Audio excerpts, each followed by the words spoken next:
Okay, so we're going to look at a couple different examples of what modern literary analysis might look like. Okay, so you during this unit you read *The Fall of the House of Usher* by Edgar Allan Poe, and you hopefully watched some videos to help you understand the story a little bit better. Now I want to show you what a typical literary analysis essay looks like. Okay, so you can see this in Canvas. This is going to be Mad Men and Moonbeams, the narrator in *The Fall of House of Usher* by John C. Gruser. So you can pull up this PDF and look at it. I'm just going to kind of show you what this looks like as an example, and then I'll bring up some other examples for what modern literary analysis might look like.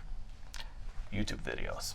Okay, so let's start by looking at this. You may have some experience looking at sources like this from doing your research earlier in this course, but I want to point out a couple things. So I tried to find one that was more recent. So this is 2004. So even though this story is like from 18, who knows when, like 38, I don't know, I'm just throwing out a date. This was a long time ago. There's still people today writing about this story, *The Fall of the House of Usher*. Okay, so let's break down what this literary analysis looks like. You've got this kind of cryptic title, *Mad Men and Moonbeams*. Well, okay, then you have the subtitle, *The Narrator*. Narrator is an example of a literary device that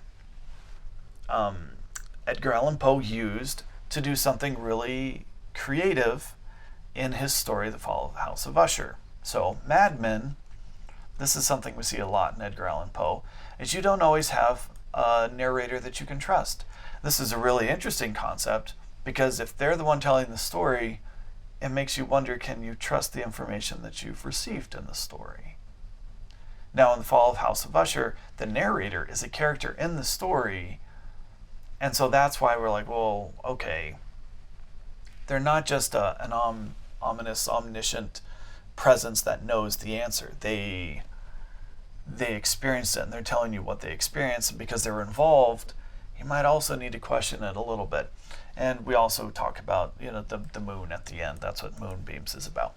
Okay, so that's the basic idea, but let's look at what they do in the different sections of this paper. So this paper is 12 pages long, including our title page and our notes, which adds several pages.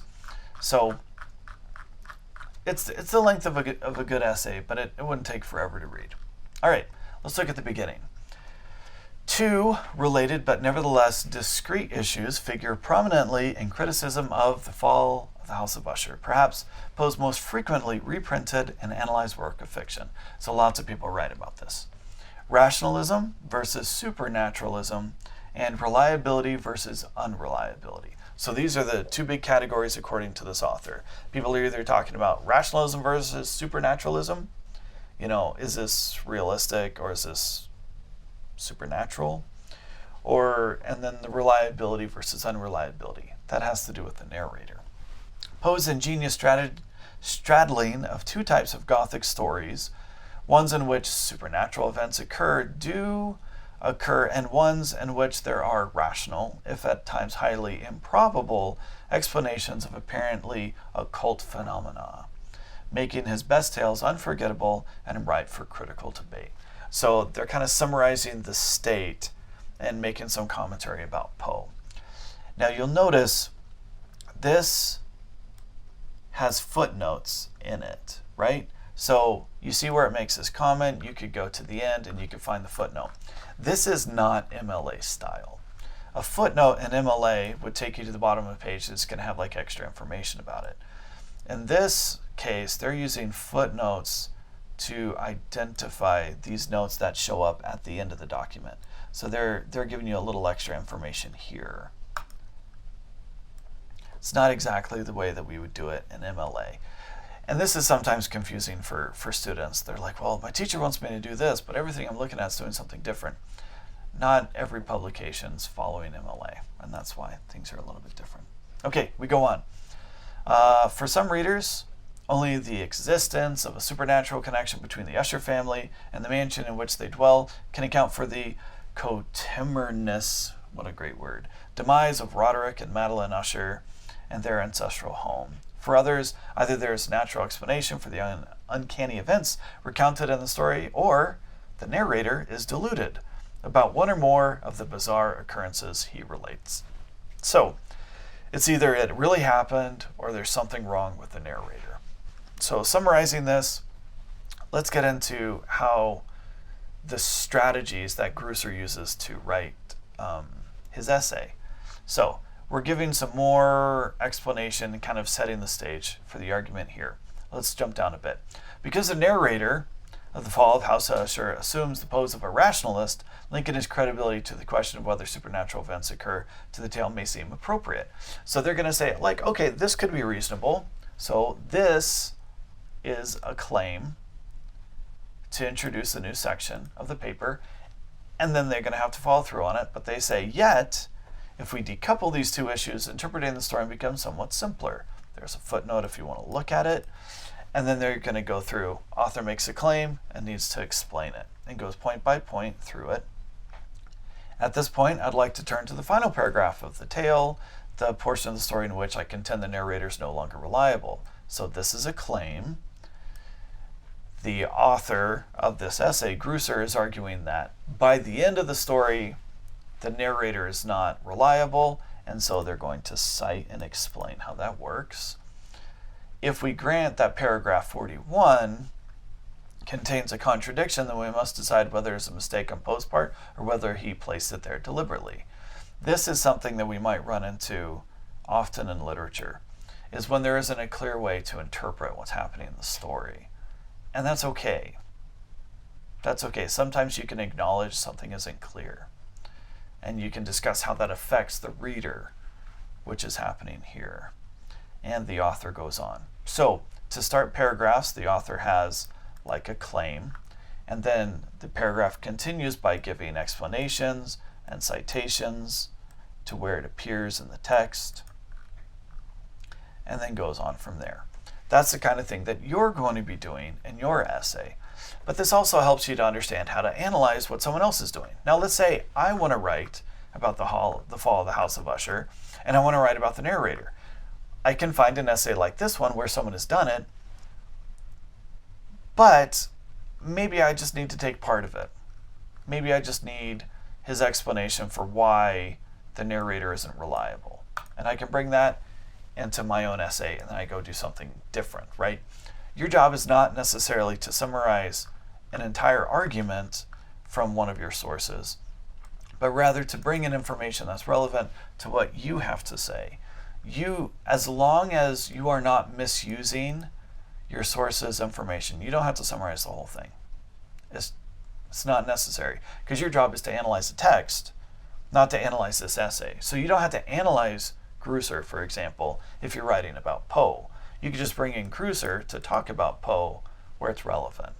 So that's kind of an example of looking at what a modern example of an essay looks like, but also what your relationship might be with it for your own writing. Now, let me show you real fast what a modern example of literary analysis might look like. I've brought this up in other examples, but let's say I just want to search. I could just search it on YouTube and see if someone has found, written something up. Now, right here, and I've linked to this previously in the course, we have Course Hero. They have made a video that summarizes and analyzes it. This is an example of literary analysis in the form of video. But let's say you're not using The Fall of House of Usher and you want to look at something else. Let's say you're talking about a movie. Let's bring up this one. Tenet. Okay, so this right here is a video from several years ago. We've got these two guys that make videos on the internet talking about a movie by Christopher Nolan called Tenet. Tenet involves time travel, and it's a little bit confusing. And in this video, they discuss and analyze how time travel works. They do it in a couple different ones. If you wanted to analyze time travel as a narrative device, then that could be your literary device that you're talking about, and you could, say, write an essay about how time travel works in this specific movie, and whether it works well, whether it's confusing or not, where it's foreshadowed in the story, where you can see it happening, where it might show up later, or whatever. That's an example of how someone is doing a modern take on it. Now, what's it look like?